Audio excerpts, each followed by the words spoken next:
মাননীয় প্রধানমন্ত্রীর হাত ধরে উন্মোচিত হলো নতুন করে স্পোর্টস 2026-এর লোগো এবং ট্রফি। ধন্যবাদ মাননীয় প্রধানমন্ত্রী।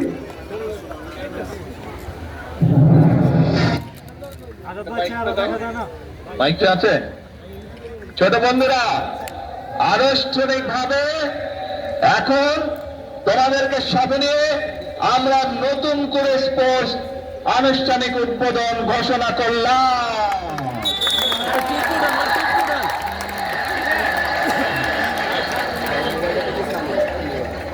এই পর্যায়ে আজকের অনুষ্ঠানের প্রধান অতিথি গণপ্রজাতন্ত্রী বাংলাদেশ সরকারের মাননীয় প্রধানমন্ত্রী জনাব তারেক রহমান এমপি কর্তৃক নতুন করে স্পোর্টস 2026 কর্মসূচির football, cricket, kabaddi, athletics, badminton, দাবা, সাঁতার এবং মার্শাল আর্ট এই 8টি খেলার জন্য উদ্বোধন এবং খেলোয়াড়দের সাথে পরিচিতি পর্ব।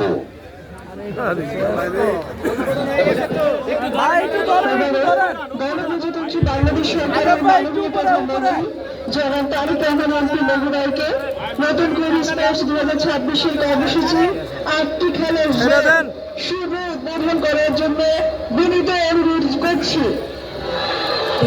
একটি খেলার জোন প্রদর্শনী মাননীয় প্রধানমন্ত্রীর সাথে থাকবেন মাননীয় বাণিজ্য মন্ত্রী খন্দকার আব্দুল মুক্তাদির এমপি, মাননীয় প্রবাসী কল্যাণ ও বৈদেশিক কর্মসংস্থান মন্ত্রী জনাব আরিফুল হক।